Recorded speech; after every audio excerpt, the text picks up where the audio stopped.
Bitcoin for blood. Real dark web kill contracts. There are parts of the internet no one should ever see. A place where money buys death and silence is the only guarantee. They call it the Red Ledger, a dark web forum that trades in murder-for-hire contracts paid in Bitcoin. It sounds like fiction, like an urban legend buried in ghost stories, but the truth is far more terrifying. Hidden behind layers of encryption and private servers, the Red Ledger has one simple rule: pay in crypto, get your kill. It's untraceable, decentralized, and built on human greed. Tonight, you'll hear one of the few stories that slipped through its cracks. The story of Luna, a 28-year-old programmer who stumbled upon a page she should never have seen. Luna worked in cybersecurity, freelance mostly, scanning code for vulnerabilities. One night, while testing a stolen script she'd recovered for research, she uncovered a strange URL, encrypted, hidden in a string of code.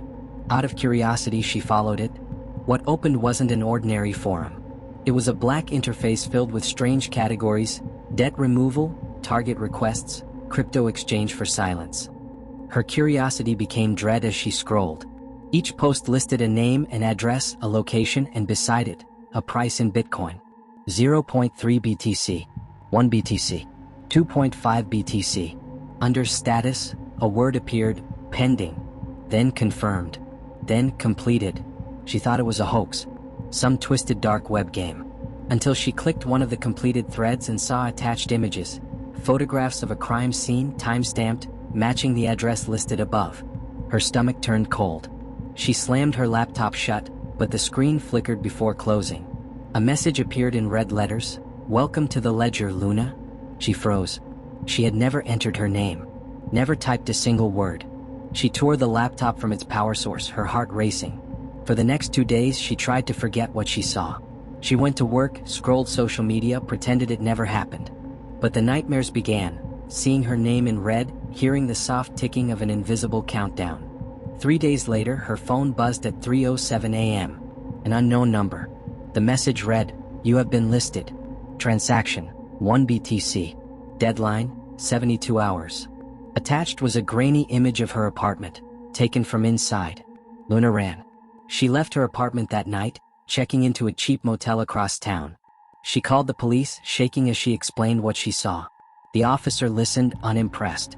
He said, "Miss, the dark web is full of scams. No one can kill you with Bitcoin." She insisted they trace the photo. They tried, but the metadata was wiped. "Just stay offline," the officer said. But how could she, when her own face was already online, marked for death? For the next day, she monitored every sound. Every passing car felt like a signal. Every shadow under the door felt alive. When she opened her laptop again, a new email awaited: payment required to cancel the contract. Send 1 BTC to the address below. 3 hours remain.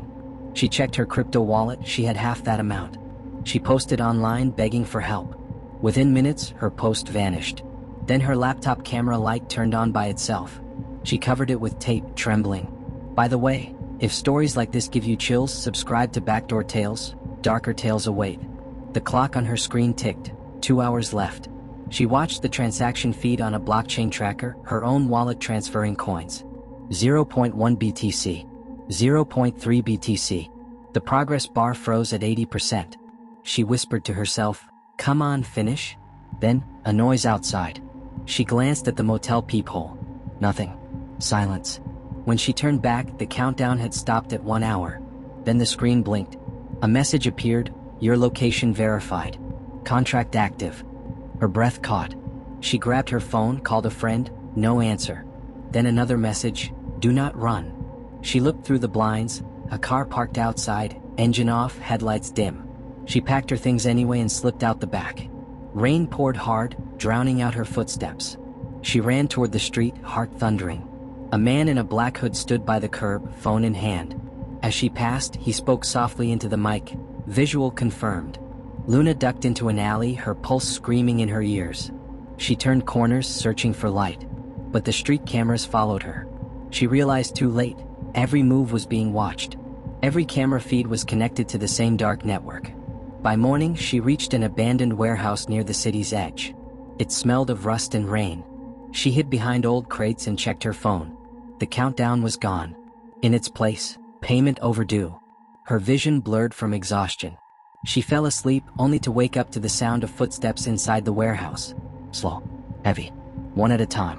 She crouched behind the crates, clutching her phone. The light caught a reflection, black boots, a gloved hand dragging something metallic. Then a voice, "You shouldn't have looked." Luna ran toward a side door, but it was chained shut. The footsteps grew louder. She found a rusted pipe, swung wildly, hitting air. A figure in black lunged at her, slamming her to the ground. The last thing she saw was a glint of a knife and a mask with no mouth. Then everything went black. She woke again, tied to a metal table under a flickering bulb. The room was filled with screens, each displaying faces, terrified faces of strangers. Some screaming, some silent. A row of masked men watched her. One stepped forward, holding a tablet. On it, her name blinked red, Luna, contract, 1 BTC. "You were warned," the man said in a flat voice. "You viewed what was forbidden. Now you pay the fee." She sobbed, promising she'd transfer more. "Too late," another whispered. The leader pressed something on the tablet. The screens flickered, switching to other faces, other victims. Each labeled, completed. He turned the tablet toward her. On it, the message "transaction confirmed" glowed in crimson. "You paid," he said. "But not to us." Her breath caught. Her transaction had gone to a fake wallet, a cloned address. "Your payment was rerouted," he continued, "by us." She didn't understand. "Why?" she asked. "Because you don't cancel a contract. You only add to the list." He leaned in closer. His mask reflected her terrified eyes. "You're part of it now." The screen beside her showed her own live video feed, her face shaking, eyes wide. Her listing updated. Status, confirmed. Price, 1 BTC. Then the lights went out. When the authorities found the warehouse days later, it was empty. No bodies, no computers, only a single old laptop running an offline wallet filled with untraceable coins. But on its screen, the red ledger was still open. Hundreds of names. Thousands of transactions. One folder labeled New Entries. Inside it, a file named Luna_complete. In the months that followed, new stories appeared online. Whispers of others receiving similar messages, screenshots of countdowns, voices on calls saying, "We know your address." Most ignored them. A few vanished. Some claim the red ledger isn't human anymore. They say it's automated, a machine learning system that tracks digital footprints, deciding who to target based on exposure. Every time someone talks about it, searches it, or mentions the ledger, the system adds another name. Even now, if you visit certain encrypted forums, you can find traces, strings of old posts referencing Bitcoin payments, attached with black and white photos of missing people. Some entries remain pending, their targets never found. Others marked complete. The Bitcoin addresses still receive payments. To where? No one knows. What's certain is that every digital wallet on the dark web leaves a shadow. Every transfer, a whisper. The red ledger doesn't forget. It watches. It learns. Maybe it's watching this story now. Maybe your IP has already been logged. Maybe your name is next. By the way, if stories like this give you chills, subscribe to Backdoor Tales. Darker tales await.